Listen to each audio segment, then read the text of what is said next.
So my name is Arri Eisen. I'm a professor of pedagogy at Emory in the biology department and in interdisciplinary studies and at the Center for Ethics.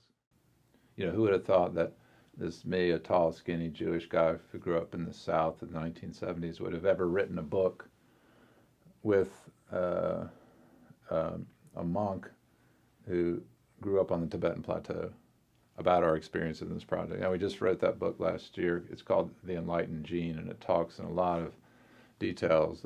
If you're interested in this, after hearing this, if you're interested in pursuing more, I don't care if you buy it or not. You can check it out at the library or steal it offline. But I think it expands a lot of the ideas that I'm about to tell you about. So this project, how did it transform us? Why did it transform us? We had no idea getting into it.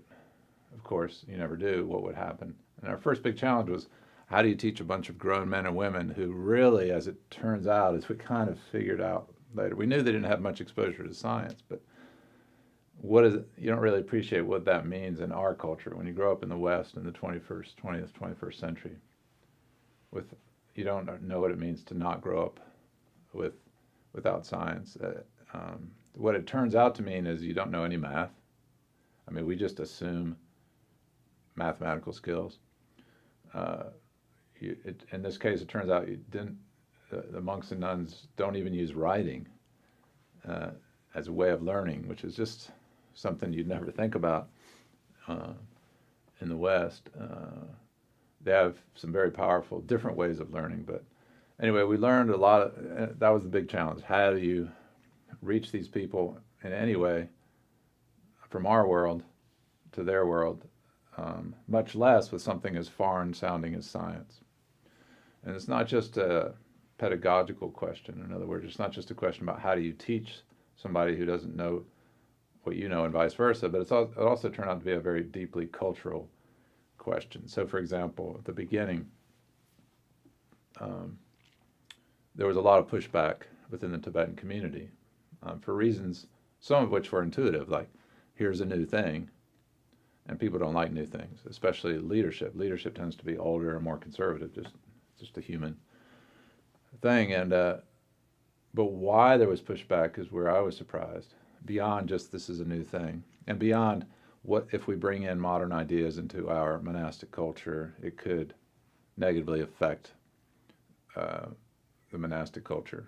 But as an example of many unexpected things, it turns out that, not too surprisingly, when you know the whole history, which I didn't at the time, that Tibetans equate science with scientism. So scientism is an idea related to communism, which says that all of the world can be broken, to simplify, that all the world can be broken down into very rational, non-spiritual, non-religious ideas.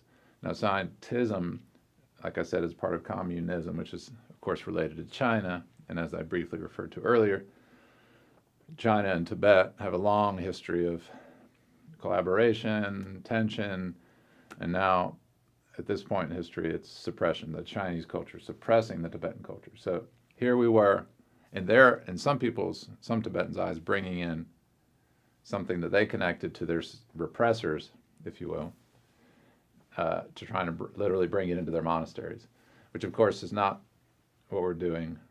We hope we're bringing in science, not a worldview, although we can talk more about are those two separable.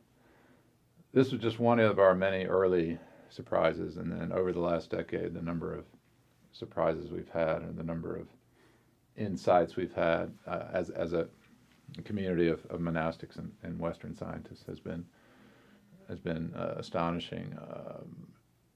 Everyone I know that's gone on this program so far, and we've started bringing students in the second year, gets changed in some new and different, dramatically changed in a new and different way, depending on where they are in their own lives.